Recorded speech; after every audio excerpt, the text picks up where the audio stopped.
Here we go. Here we go. Hey, thank you all for gathering once again. I really appreciate it. This is our second in a two-part series on rural housing in the time of COVID. Looking forward to a fantastic conversation today. As always, thanks to Rural Assembly for inviting Housing Assistance Council to put this conversation together. Round of applause for Mary Sketch, Joel Cohn, Adam Yorgi, Jan, Tim, Marty, Whitney, Dee. I hope I didn't forget anybody. It's a phenomenal crew. They do great work, and we're always pleased to partner with them. And of course, we can't start today's conversation without acknowledging the broader context. There's a lot of raw emotion and protest in the streets still across small towns and big cities that was triggered by the Minneapolis police killing of George Floyd and a groundswell of support for the Black Lives Matter movement. It's hardly news to point out that policing is just but one of the institutions with a history of hurting rural minority communities, or hurting minority communities. Housing often gets lumped in as well, and we have a lot of work to do in our sector too. So together with today's panel, we will have some time for that part of our conversation, create space for it, where you as viewers and the panelists can feel free to share your feelings on that and talk about what we will do moving forward to address the historic inequities and racist elements built into our society. So turning to the topic at hand. For those of you who don't know my organization, Housing Assistance Council, also known as HAC, is the only national organization focused exclusively on housing in small towns in rural Americas. We've been doing this work for 50 years, worked with hundreds of organizations across every rural region. We provide training, help answer technical questions. We lend money at below market rates, in case you're wondering, and it's used to build quality, affordable housing and apartments. Our goal every time we're interacting with a local group is to help them grow and thrive. Come take a look at us some more at ruralhome.org. And if you are online today, watching on YouTube, you can also be tweeting and using the hashtags rural conversation and hashtag rural housing. So we've brought together another great group. Please take a look at last week's stuff where we talked about what's happening, some on the ground. Today, we're going to concentrate more on the federal response and if it's been adequate to address the concerns that have been raised by the pandemic. So after we're done, there is a post-event survey. Please fill it out. We'd love to hear some more back from you. Thanks for a great reception last week. No news to say that COVID-19 has turned everything upside down. We've been asked to shut down our daily lives, turn our homes into the places where we work and worship and conduct our business. And so while coronavirus relief may have been delayed in coronavirus may have been delayed in arriving to rural America, it is now in fact a nationwide problem.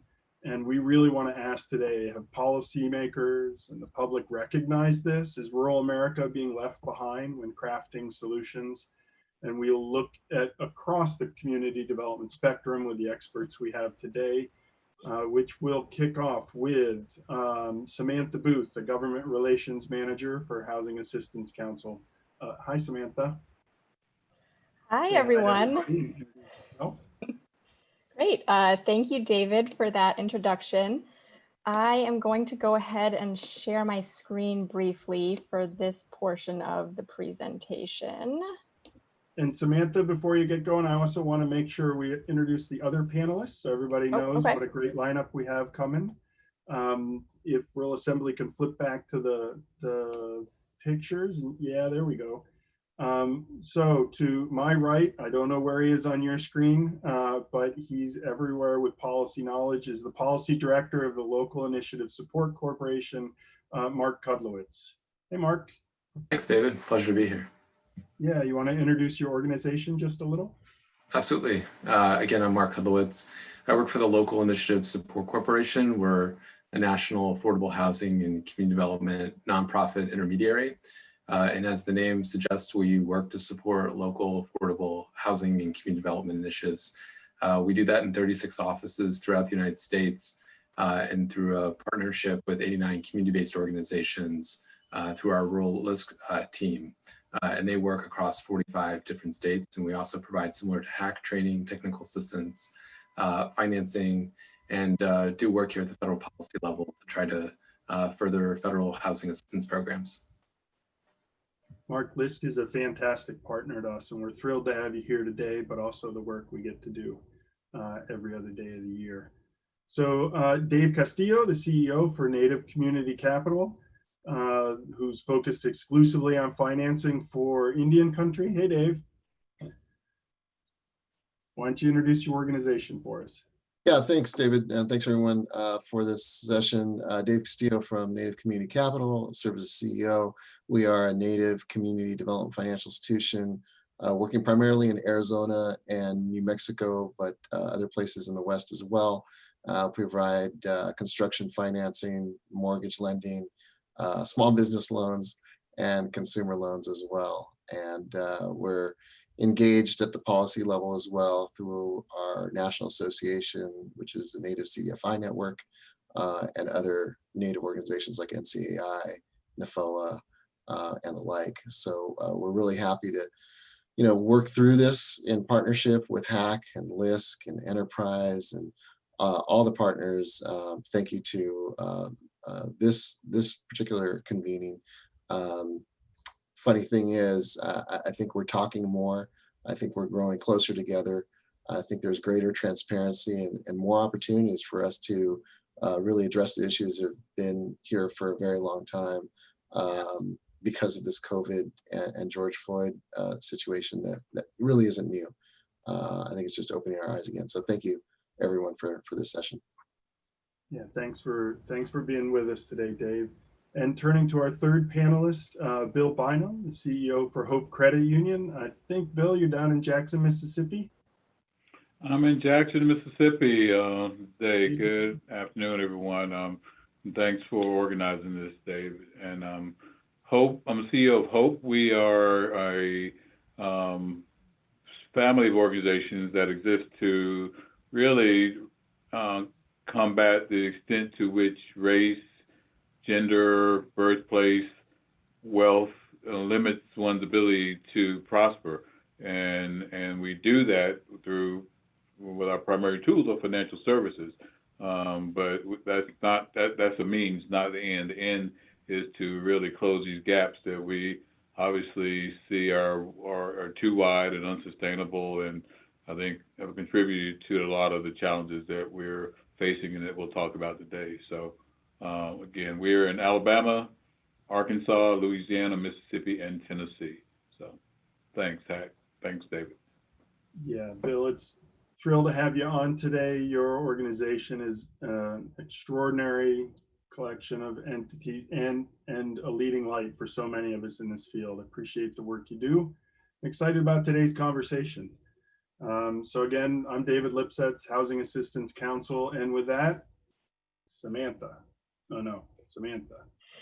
Great, thank you. I apologize for jumping the gun on the PowerPoint. Let's see. So thank you, David, for the introduction. And I also wanted to echo everyone's appreciation for the team at Rural Assembly for all the work that they have done putting together this series of events. This is a really great panel of guests today, so I'm looking forward to hearing the conversation and everyone's thoughts on the federal COVID response for rural areas thus far. To set up that conversation, I'm just going to give a quick overview of the federal response from March until the present day. A lot has gone on in the last 3 months, so thinking back to March may seem like a whole different lifetime. Congress has passed 3 larger COVID response bills thus far, and all 3 of those were passed back in March. Since then, a few smaller pieces of legislation have been passed, but nothing on the scale of the CARES Act, which we saw at the end of March. Looking at this timeline, you can see that while these 3 bills were being negotiated, the World Health Organization declared COVID-19 a global pandemic on March 11th. And 2 days later, on March 13th, the president declared a national state of emergency. I wanted to very briefly mention the first two COVID response bills, though I doubt that much of our conversation will focus on these two today. The first COVID bill, which was passed on March 6th, was focused more narrowly on the public health response. And the second bill passed on March 10th allowed for paid sick leave for employees impacted by COVID-19. And now to focus on the CARES Act. This is the bill that the general public has likely heard the most about. It's predicted to cost around $2 trillion, making it the largest stimulus bill in US history. This is the bill that included the $1,200 direct payments to individuals, as well as a host of other provisions. Because housing is the focus of today's conversation, I wanted to walk through a few CARES Act provisions that both indirectly and directly are connected to housing. Most obviously, the Department of Housing and Urban Development, or HUD, was allocated over $12 billion in supplemental funding for existing programs under the CARES Act. The full list of programs is shown on this slide, but I would specifically like to lift up the $300 million allocated for tribal housing programs in this bill, as many of our rural partners are working in rural and underserved areas of Indian country. And some of HUD's larger programs like CDBG received significant infusions of funding, though how this money will flow to the most rural corners of the country will depend on how states choose to direct those dollars. Now to touch on USDA funding in the CARES Act. USDA's rural development didn't receive much funding at all, just $145 million for telemedicine, broadband, and rural business loan guarantees. The Rural Housing Service programs didn't receive any supplemental funding, despite the need for increased rural rental assistance to cover the gap created by job and income losses. But I do want to take a minute to note the critical nutrition funding that was included in the CARES Act, since food insecurity has really been a top concern for a lot of low-income families during this time. And to address the COVID-related loss of income that homeowners, renters, and landlords are all experiencing right now, the CARES Act included several provisions that banned evictions and foreclosures from in federally backed properties, and also allowed for payment forbearance. This includes both the single family and the multifamily programs at USDA, but it's important to note that unless they're extended, many of these protections will wind down in the coming months. And although it's not directly housing related, I wanted to touch briefly on the Paycheck Protection Program and also the beefed up unemployment assistance included in the CARES Act, since both of these have really allowed families to maintain their income and thus to continue making their rent and mortgage payments. The PPP is a potentially forgivable SBA loan that helps businesses keep their workforce employed.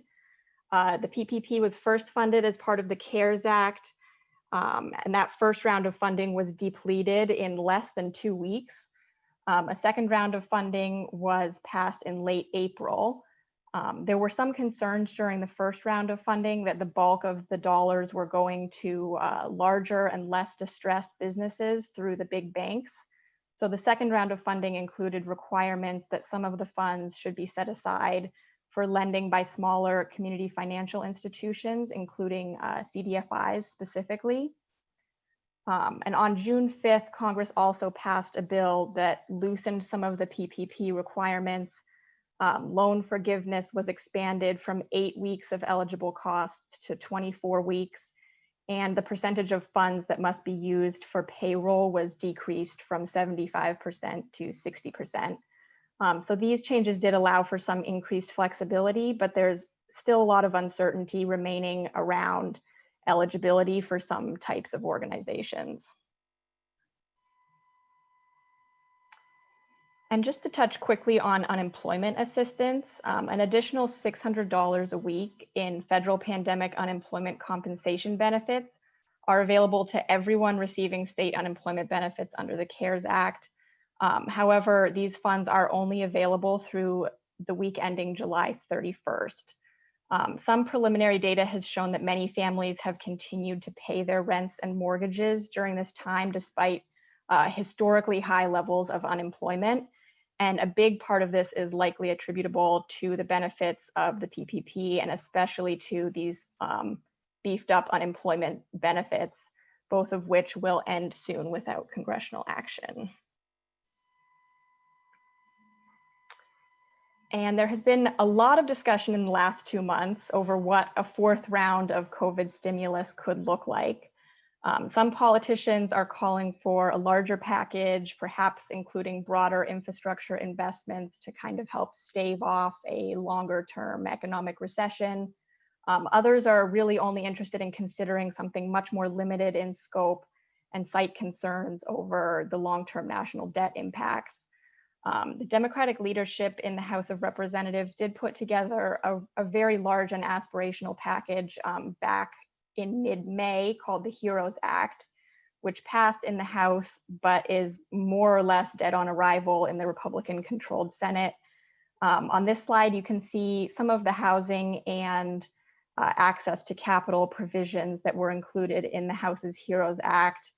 And we at HAC were especially glad to see funding included for rural rental assistance and for the CDFI fund. So with that, I am looking forward to hearing the panelists' thoughts on whether this response has been adequate thus far and what the federal government could do to improve the response going forward.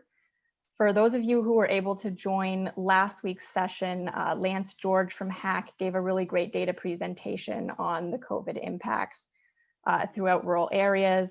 We are seeing pockets of high infection rates in persistently poor rural places, especially counties with meatpacking plants, prisons, and non-white populations.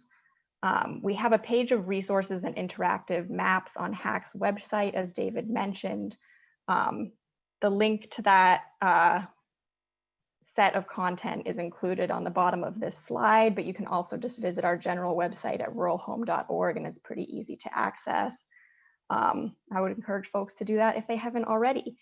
And with that, I wanted to thank you for the opportunity to be here today, and I will turn it back over to David and the rest of the panel. Samantha, thank you. Fantastic run through. For anyone who's watching, please start to send in your questions. If you have specifics for Sam, she's going to be with us for the balance of the hour and can field some of those as well. Appreciate it. And yeah, check out those maps on our website, ruralhome.org, to be able to interact with the data in a way that shows you how the spread of COVID across rural places has occurred. So you heard the rundown of what happened on the Hill through the White House. Mark Kudlowitz, what was it as a policy community that at first we were feeling, and then as this has progressed and the bills have passed, how are we reacting? Yeah, thanks, David, and thanks, Rural Assembly, HAC, and everybody else involved with today's event. Yeah, so I think Samantha did a nice job of queuing up the federal response to date. We've had trillions of dollars spent to date, but I would argue that we've had very little that have been directed towards housing community development programs. As Samantha mentioned, only $12 billion going to HUD, no money to rural housing programs, and some of the provisions that have been not housing specific, such as the stimulus payments of $1,200, and I think most significantly the federal plus up on unemployment insurance, have helped stave off some of the worries that we have currently as an affordable housing community. Those additional payments, the additional $600 a week in unemployment insurance is a very significant increase. The average state unemployment insurance benefit is around $250-something a week. So that's generally allowed some folks to be able to continue to pay rent or to pay their mortgage. But we know that we're on the edge of a cliff since those expire in July, at the end of July, and there's no certainty that Congress will continue those benefits. So I want to talk a little bit more about this. I think, we believe that LISC, that, the COVID pandemic really poses an urgent threat to one of the most basic requisites of well-being in our life, the right to quality, affordable housing. And affordable housing organizations, especially community-based nonprofits that a lot of our organizations, the panelists, support, create and manage these affordable homes, are facing an incredibly uphill battle right now against the economic impact of this crisis. I don't think it can be overstated. We've seen the stats that 45% of renters earning lower incomes work in the industries that have lost the most jobs in recent weeks. And we know a lot of these are concentrated in rural communities, and that the constraints of these nonprofit organizations are also more acute in in rural places where there's less philanthropy and other local resources. So these unemployed workers can't pay rent, which means housing providers are starting to experience a drop in rental income. Again, unemployment insurance has helped, but we have seen rent roll collections go down at both market rate and affordable, but more pronounced at affordable properties, which makes sense because of job loss. So we know we're at the edge of this housing cliff, and we must act now to really shore up the groups that make housing accessible for everyone, but especially our most vulnerable residents. Like small businesses, affordable housing developers need a big, bold infusion of support from the federal government. We didn't get an equivalent of the Paycheck Protection Program. And in fact, the Paycheck Protection Program, for all that it's done well to support businesses, has been hard to use for regulatory reasons for a lot of nonprofit owners and developers. So no amount of creativity on the part of these local nonprofit organizations will be able to remedy the loss of income from tenants, which we expect to grow over time, especially if unemployment insurance benefits are not sustained and if additional rental assistance is not made available. These organizations, these nonprofit groups that own housing, are experiencing increased operating costs and development costs related to resident and worker safety, delays, supply chain problems, and sometimes dampened investor interest in financing repairs. And we know that these needs are more severe in rural communities. Prior to COVID, the availability, as we all know, of affordable housing was in short supply. Many communities, particularly low income and communities of color, relied on this scarce resource. And currently, housing providers across the country are stress testing their inventories. They're especially concerned, again, about the impact of rent reductions on their bottom lines and how this will impact their ability to maintain buildings, provide adequate services, and pay the bills. So I would say now it's more important than ever to have a safe, affordable home, and the shock affecting the entire industry will inevitably hurt community-based housing providers. Vulnerable populations such as seniors with low incomes, people with disabilities, those without homes, and citizens returning from incarceration are particularly endangered by the pandemic. Exposure to or infection from the virus from living in crowded conditions such as homeless shelters, and coupled with negative social determinants of health, is a recipe for disaster. In order to minimize COVID-19's transmission, people must have a safe, stable place to live, quarantine, and recover. Affordable housing developers and organizations create these homes. They are our community first responders. They work to maintain affordability while providing needed services from low-cost childcare to transportation to food assistance. They are integral to the supporting the well-beings of individuals and to creating strong, resilient, equitable communities and economies. And given the current situation, they are also vital in helping to stem the pandemic and save lives. And they need help right now. The federal government has not done enough to date to meet this challenge head on. Again, while the CARES Act provided some housing protections, as of today, there is no comprehensive and funded plan for what happens to tenants and owners after the temporary forbearance and eviction moratoriums that Samantha described end, and as unemployment rates remain high.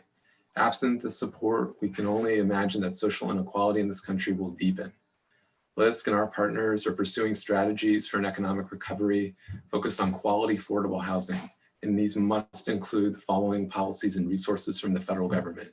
We did additional affordable housing resources through the Home Investment Partnership and the Community Development Block Grant programs, and we need improvements to the Low-Income Housing Tax Credit Program, our nation's most important affordable rental housing subsidy program to assist housing providers and tenants. We specifically need resources for rural housing and community development programs at USDA. As Samantha mentioned, these programs do not receive any funding in the CARES Act. These resources should also cover the full array of housing needs. We need capacity building resources for nonprofit affordable housing developers so they can sustain their operations during the crisis and be positioned to lead long-term recovery efforts when the crisis abates. LISC has surveyed our community-based partners, all of which are reporting a decline in revenue, while most are reporting an increase in the amount of services that are being requested. This is not sustainable.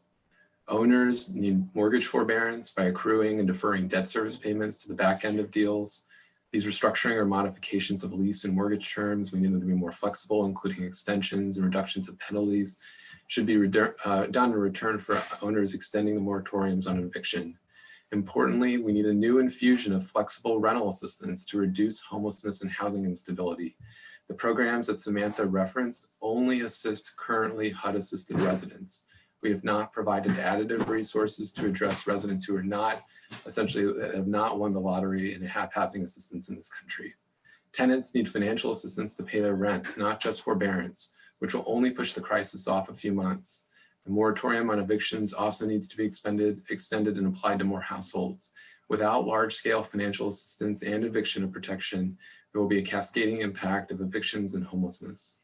We need to restructure the Paycheck Protection Program so that nonprofit affordable housing organizations can access forgivable loans to support their employees and operations. And as Samantha mentioned, we need an increase in resources for community development financial institutions, which are mission-based lenders, which most of the panelists represent, to support the patient financing options that are needed. So we are actively working with all of our panelists and partners on each of these federal strategies and welcome the input and support of the folks on the call today. I really thank you for allowing me to participate and look forward to answering any questions you may have. Mark, thanks for that rundown. It's really helpful to hear from a federal perspective. I know you guys have you have offices in 30+ states. Your rural programs, which I think are fantastic, are all across the country, 40+ states. And to be able to summarize what folks here are trying to do for local partners is a big and important part of this.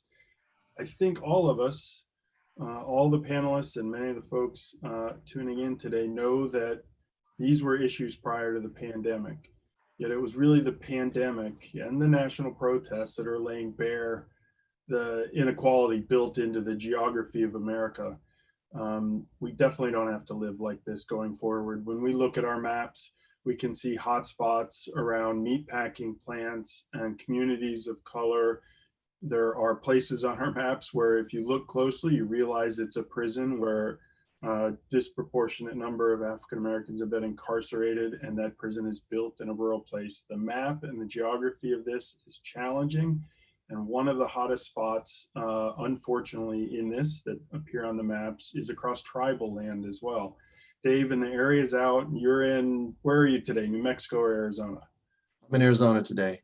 So today in Arizona, the areas that you work out there show up bright red in a lot of the rural places because there has been a very particular experience in tribal land, on tribal land for this pandemic. Can you walk us through a little bit about how the pandemic has brought attention to inequities that were already in place?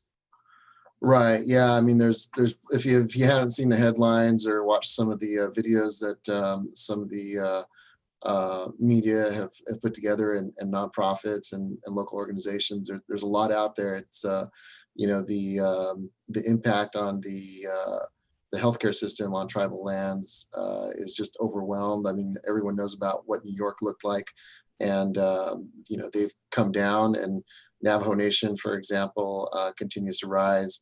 So I think Navajo Nation now is probably has the highest numbers, and they were trailing, you know, New York for a little while, but overtook them. So yeah, it's just devastating. You know, there's still situations where a lot of folks don't have you know, running water or electricity. We've got families that are doubled up under one roof, multi-generational housing, so that doesn't help as well. Then you're far from the amenities, right? So if there's a lockdown, you know, my wife's home, for example, 45 minutes one way. to the nearest grocery store if you could get to it. So yeah, it's just exacerbated kind of an already existing bad situation. The Indian Housing Block Grant, which is what most tribes rely on for federal housing dollars, those funding levels have been frozen for over a decade. And the legislation itself that authorizes those funds has not been reauthorized for almost as long. So any stimulus funds that come through at best help us catch up. Tribes and public sector employment or I should say employment through the tribe or the other public sector is the main source of employment for many people living on tribal lands.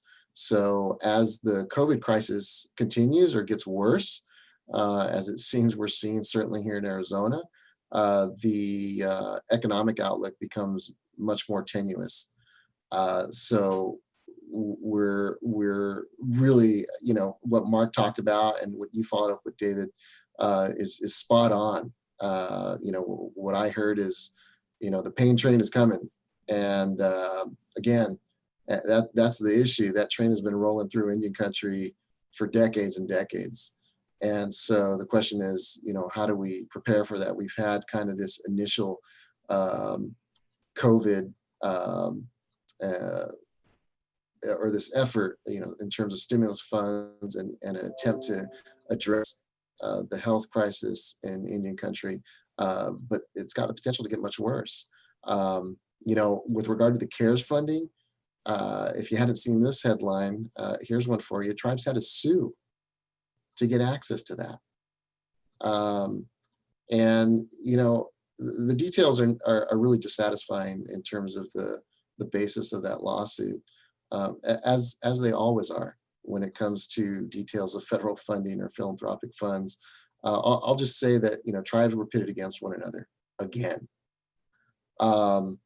You know, and isn't it funny? We don't hear from the majority of corporations or banks that benefited from the PPP over the needs of small business owners, so who should have had access to that.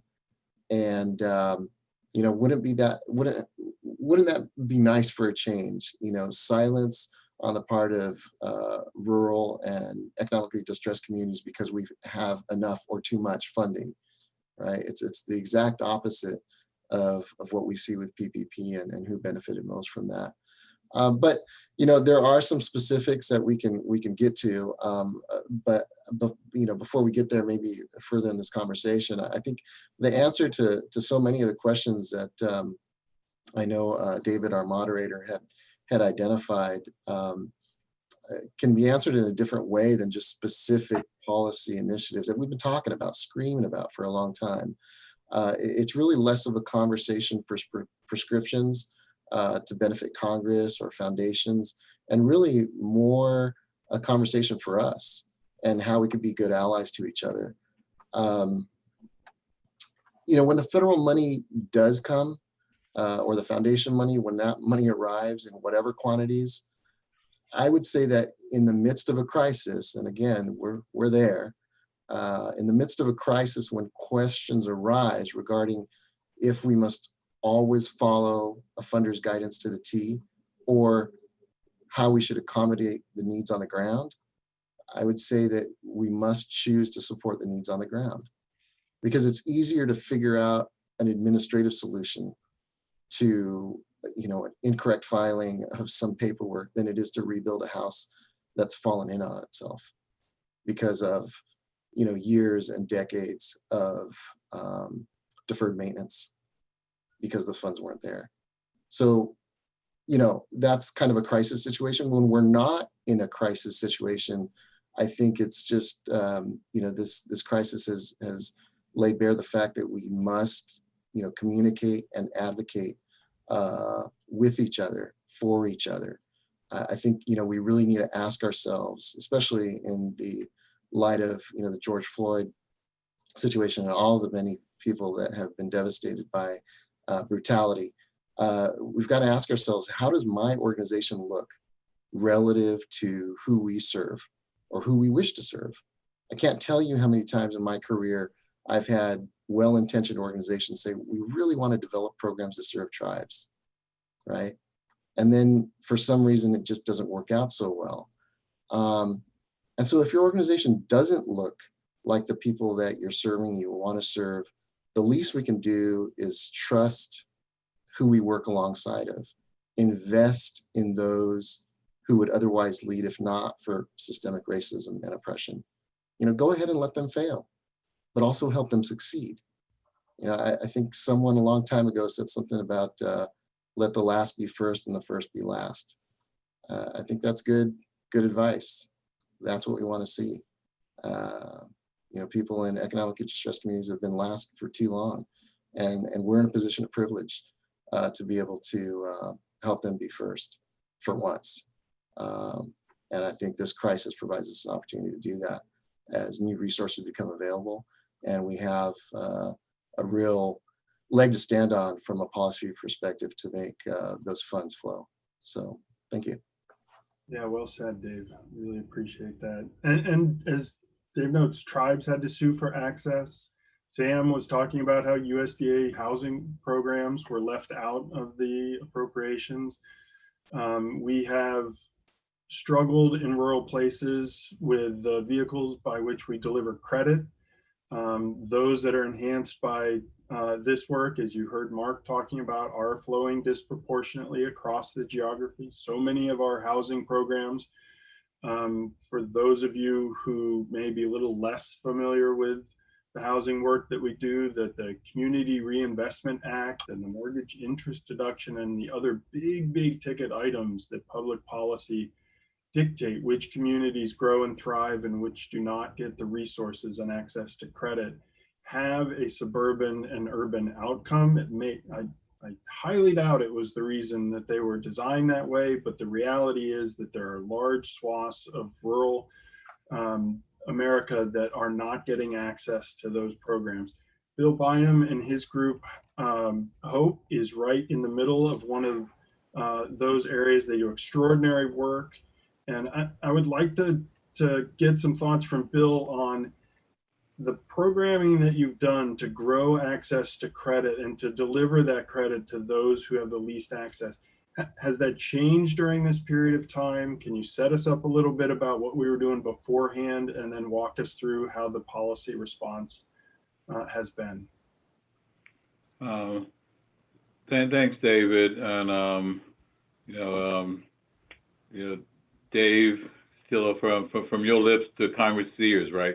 Hopefully they're paying attention and following what you and Mark have recommended. But it's been dramatic. In a normal year, we will do 40 to 50 business loans. We'll do the large projects, but 40 to 50 business loans just keeps us busy. It's a big impact, a lot of jobs. In the last 2.5 months, we've done over 1,600 paycheck protection loans. From 40 to 50 loans to 1,600. I talked with my board last week, and joked we've gone from 0 to 1,600 in 60 seconds flat, because that's what organizations like ours have to do in times of crises. We've seen this movie before. We saw it after Hurricane Katrina. We saw it after the financial crisis, and it wasn't accidental that the people in the lower Ninth Ward were the ones who were most exposed. They were in the lower lying areas, while the wealthier families were able to build on higher ground. After the financial crisis, most vulnerable were stuck in exploding loans. Not because banks made too many loans to poor people, because they make crappy loans to poor people, because policy let that happen. And now we see again what policy is letting crappy things happen to the most vulnerable people. With the paycheck protection loan in the first round, CDFIs, smaller lenders had to sit on the sideline largely, even though we were reluctantly let in the program, the banks, big banks, had free reign to put their priority customers at the front of the line, while the small mom and pop businesses were at the back of the bus or not even on the bus. And so you have these stories of large businesses getting loans and then eventually turning them back once the light was shined on them, and they were caught with their hand in the cookie jar. But they shouldn't have been, as Dave said, wouldn't it have been great if the program had really been designed to work for the most vulnerable and the businesses who needed it most, the businesses that are more likely to employ low income, low mobility people of color. I looked at Sam's maps, and I love the maps that HAC produces. I also, though, love a map that really just it gives me chills, because it says so much about why we are seeing what we're seeing in Minneapolis and across what we saw in Minneapolis and across the country. And if you look at a map of where slaveholding was concentrated in the days before the Civil War, it's across the Deep South. And if you look today, where there's the greatest concentration of persistent poverty, where you see the worst education outcomes, the worst health outcomes, the largest concentration of food deserts, the highest concentration of petty lenders, the highest concentration of people who are unbanked. And those are essentially the same places. And disproportionately, the conditions are much worse in areas where there are people of color. If you look at a map, I think I was originally really introduced to this concept with some of HAC's maps, where we saw where persistent poverty is greatest in the country. That's where counties are over 20% poverty 3 decades in a row. But if you look at places where poverty has been over 20% for a half a century, it's in the Deep South. A third of the places we work in Alabama, Louisiana, Mississippi, now a third of the persistent poverty counties in the country, and a third of the counties that have had persistent poverty over half a century are in the Deep South. And you look at the 60s when Martin Luther King was marching, and you look at Selma to Montgomery and what precipitated that. Jimmy Lee Jackson was killed by Alabama state troopers. Peaceful march for voting rights, beaten by those who were sworn to uphold the law. Alabama state troopers beat him and then shot him to death. And that precipitated Bloody Sunday, which then precipitated the Selma to Montgomery March.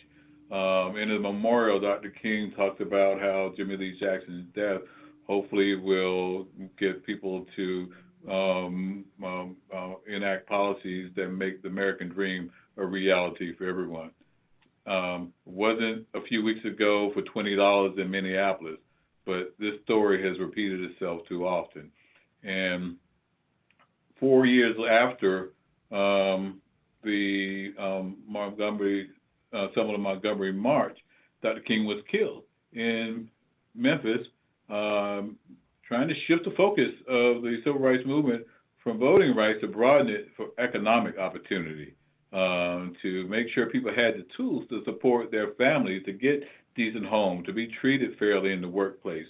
We don't listen too well as a country, and I think and so fast forward to the CARES Act and the policies that are being implemented in Alabama, in the Alabama Black Belt.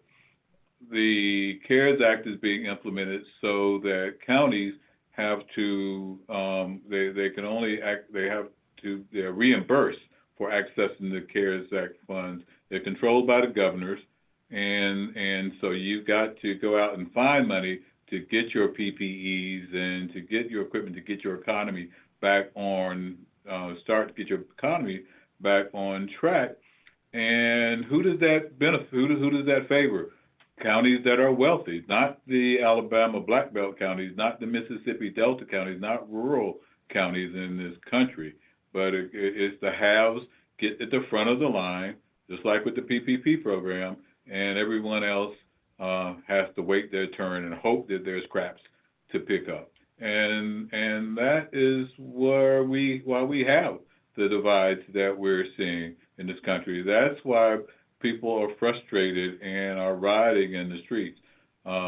If we were able, if we paid attention centuries ago, 50 years ago, after Katrina, after the financial crisis, and actually took the steps to close these gaps and make sure that people had equal opportunity to support their family and to contribute to the economy, then I suspect we wouldn't see so much division, and we would, and we'd have better health. People wouldn't, people who are Black and poor and people of color would not have preconditions that make them more susceptible to COVID. And so we do this to ourselves. There's certainly policies that we can enact to do that. In the HEROES Act, which Sam said is probably DOA in the Senate, there was $1 billion appropriation for CDFIs. Now, who are the frontline institutions? Who are the institutions that stepped in when banks didn't make those loans to those small mom and pop businesses? It was CDFIs. It was minority depositories. It was minority banks. And so after a lot of advocacy and standing on the table, and a lot of even banks weighed in with Washington to say, look, we know this is not what we do best. CDFIs do a better job of reaching underserved populations that we do. So get them, make sure they have access to the PPP. So eventually that was done. And I'm glad that $10 billion was set aside, but it was way late. It does, though, I think, represent a symbolic victory that initially CDFIs weren't going to be allowed to participate in the program. Then non-depository CDFIs, which loan funds are the vast majority of CDFIs in the country, weren't going to be allowed. Now they were in, and so when the $10 billion set aside finally was made available, it did at least acknowledge the important role that CDFIs play as frontline institutions in these vulnerable communities. So hopefully, as we move past PPP, which is important, but it's a thumb in the dike in terms of what's it's going to take to rebuild this economy. Ultimately, there's got to be serious resources put into giving businesses a flexible tool so that they can invest in getting their companies back up and operating and get people back to work in a upside down economy where, as a lender, I cannot with any certainty make a loan because I don't know what the market is going to do in terms of generating a source of repayment, just like these businesses don't. And so we've got to have policies and resources that equip those businesses to get back on their feet. You can't disconnect the housing stresses from what's going on with the business sector. That's obviously where people are generating their revenue, their income, so that they can pay their mortgages, so that they can pay their rent. And you can't disconnect it from the housing stresses from asset poverty. When you got half of the people in Mississippi who can't make ends meet if they lose their job if they don't have income for 3 months, and that number rises to 70% for African Americans, for Black folks in Mississippi, and most of those folks are in low-wage service sector and retail jobs that are gone away, and disproportionately people of color are employed by people of color in these small businesses. And you saw the New York Times article that said 40% of Black businesses are evaporated. We've got some serious crises that is not going to be solved if you just put the big businesses, the people who can support themselves, at the front of the line and leave everyone else behind. Bill brings up a good, thank you, Bill. That was fantastic, and really weaves together a couple of the key elements here that post-disaster, time and again, our responses have left an uneven recovery, to be gentle about it. And as we look at what was included in the CARES Act, what we hoped for in HEROES, if that doesn't pass, what happens, Mark? What happens, Mark Kudlowitz, when HEROES doesn't pass and we face that kind of uneven recovery stretching forward that Bill so eloquently describes? Yeah, well, let's hope it does or somehow gets included in future legislation. But if it doesn't, I think to everyone's point, this deepens social inequality in this country. We will have, it's just a fact, we will have rising evictions. We will have rising foreclosures. We will have wealth stripped from low-income families who've been able to hold on to their houses to date. Those will be bought out like they were by institutional investors and then rented. These are very profound impacts on low-income populations, communities of color, who already disproportionately lack wealth and income. I think if we can't get additional housing assistance provisions in the near term, I think we all have to keep in mind that the real cliff, which is already hit for some people, the next real cliff is the expiration of the increased unemployment insurance benefits at the end of July. Something has to be done. And I would argue we need both additional unemployment insurance and more emergency rental assistance. We also need assistance for homeowners, something that approximates what we did after the 2008 crisis with the hardest hit fund. There's been legislative proposals introduced in Congress to provide financial assistance so people can pay their mortgages. So we're going to need that. If we don't get it, we need these indirect sources like continued increases to unemployment insurance. We also have to think creatively. There are existing monies at the federal loan facilities that could go to loan servicers to make payments on behalf of eligible households. Those have not moved forward yet to date. The Federal Reserve has shown little interest in that.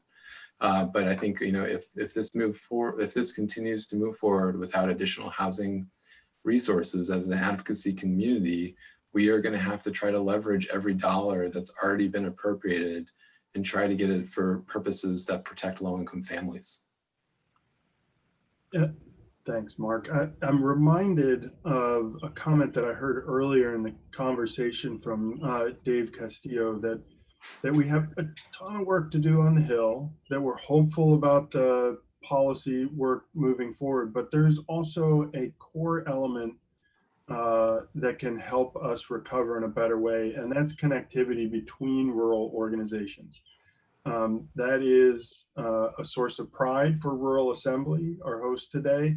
They're extraordinarily good at that. You guys have offered support for, as a community, for housing and housing policy, and thrilled to hear that. And thanks for the invite today. And I know that a piece of what you do, and a piece of what I think Dave was alluding to really, is the way in which our rural organizations can connect, advocate collectively, and help support each other. Dave, can we return to that topic for just a minute?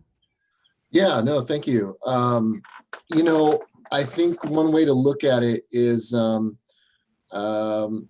gentleman from Craft 3 up in the Northwest said, they built this CDFI and spun off another new markets group, and they've just done tremendous work over 35, 40 years.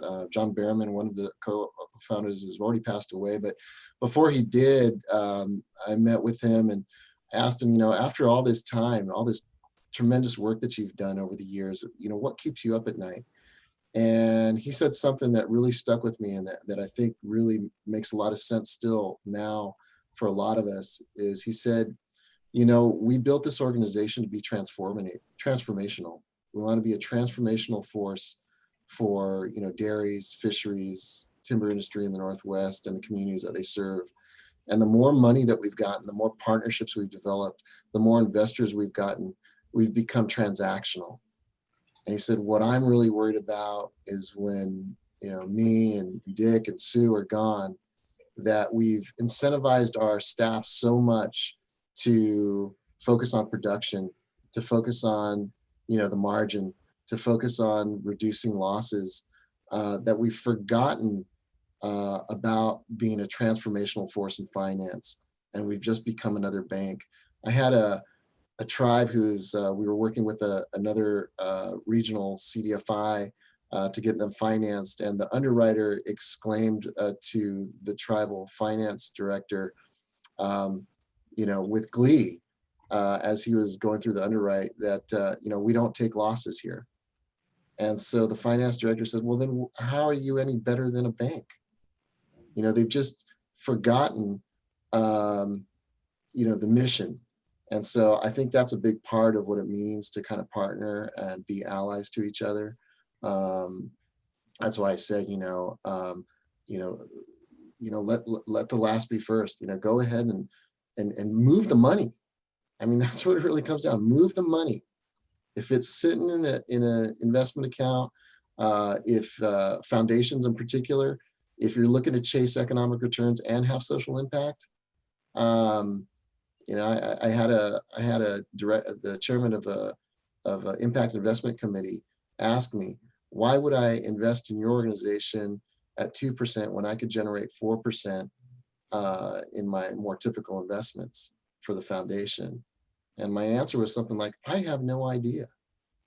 But as the chairman of the impact investment committee, if you want to chase returns, please go chase returns. But if we're going to talk about impact investments, let's talk about impact. And I think it's hard for us to kind of divorce ourselves from being a good investment, from being respectable. Someone wrote something recently that respectability doesn't mean being respected, right? So we've got to kind of remind folks what the purpose is here, and be comfortable with being a little uncomfortable. And that takes work.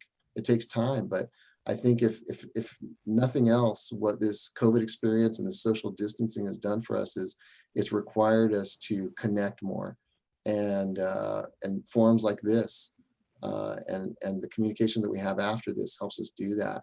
We don't have to drive 4 hours or get on a plane, fly 6 hours to go, be on the ground with someone. We can talk with someone every day and work through the problems and move the money and get the homes built, and affect the issues that have been with us for far too long. So I know we're getting close to our time. Yeah, we're hitting the top of the hour, but that was really well. So I do want to take a minute to talk about transformational organizations and CDFIs with Bill before we go.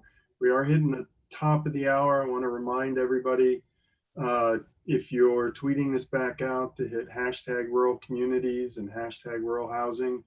The organizations that you've heard from today are tremendous resources in their communities. If you are in the areas they serve, please reach out to them. They are here to serve and have done so for decades extraordinarily well. So Bill, we've just heard Dave do a really good description of that tension between transformational and transactional. It was clear in the way you introduced the work of Hope that you have and aspire to maintain that transformational soul to the work that you do. Can you talk about the way being a CDFI and the support that we need for CDFIs helps you do so? Dave, I feel very similar to the way that Dave still described his work and talked about John Berdis and how he saw this work. Increasingly, we talk about Hope as an organization that exists to, again, make sure that race, gender, where you're born, wealth does not dictate one's ability to prosper and to support their families and be a productive contributor to the economy and society. And financing is our tool, it's one of our tools for doing that. Also, advocacy is one of our tools for doing that. And I think now advocacy is probably one of the most important tools that we need, because as we talk how upside down some of the policies that are being put forward are in terms of their benefit to those who need it most. We work very closely. You're part of a the network that we engage with on a regular basis, Partners for Rural Transformation, CDFIs in Native communities, on the U.S.-Mexico border, in Appalachia, in the Black Belt, in the Central Valley, across the country, very diverse, but share in a commitment to increasing investment in persistent poverty areas. Having that collective brain trust and those collective voices, engaging Congress, members of Congress from across the country, we have a much stronger voice and influence than we would have separately. And I just think the advocacy work, the policy work that we do as CDFIs, if you're not an advocacy organization, then you should not be a CDFI. You should just be a bank. You should be a community bank, and that's fine. If that's what you're going to do, people need, people need what community banks do. But the people who are most vulnerable need people who are going to advocate for them and go to the mat and take their voices to the halls of Congress, to the boardrooms of corporations and banks. And I think about policy, it's not just public policy, it's getting in front of whoever controls the resources that affects the lives of the communities that we work with, and making sure they know that they're extracting wealth. They've been extracting wealth from Native communities since before my people were dragged over here on the slave boats, and before people in Appalachia were put into the coal mines. I mean, these should not be extraction economies, because certainly a lot of people are making money out of these economies, and we need to hold them accountable. And we can do that. We can do that best when we do it collectively. We have a lot more in common. I think true CDFIs understand that, and we can make a difference. Again, in the HEROES Act, we'll see where it goes. But there was not just $1 billion for an emergency appropriation for CDFIs, but there was a $2 billion increase in the regular CDFI program that had 40% of it going to minority-led CDFIs. That would close that gap. White-led CDFIs have 2.5 times more assets than the CDFIs led by communities of color. So we get what we pay for. When you have 40%, $40 per capita of philanthropic giving in the Delta and Appalachia, compared to $450 per capita U.S., $4,000 in the Bay Area, almost $3,000 in New York, $3,000 versus $40. You know, even I can do the math. You're not going to get the kind of benefits if you don't invest in it. And so I hope that policymakers, bankers, corporate leaders, I really like the Business Roundtable's statement of what the purpose of a corporation is: an economy that works for all Americans. Let's see if they put that to practice.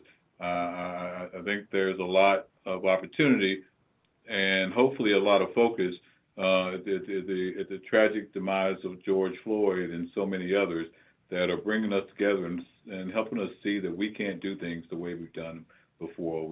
There's a better way if we come together and act for a change instead of just talk. Well said, Bill.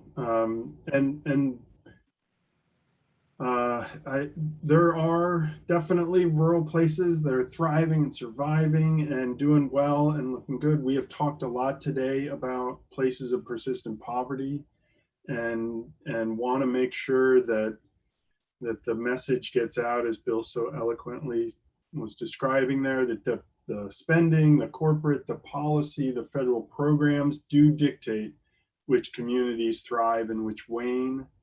I'm always saying that suburbs don't magically spring from the earth, complete with Amazon trucks and organic supermarkets, broadband, and the ability to zoom into work nor do rural places decline into poverty unless the infrastructure is in disrepair, the family farms and shops and businesses and markets are squeezed out.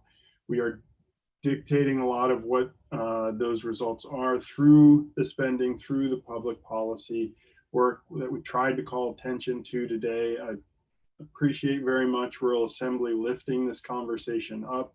For those of you who've tuned in, thank you very much. Please be in touch directly with any of us. We're definitely here and enjoy working with the partners that do participate in Rural Assembly, and to our guests and their home organizations, Mark Kudlowitz, Bill Bynum, Dave Castillo, Sam Booth. Thank you guys. I really appreciate today's conversation, and I wish you all the success moving forward.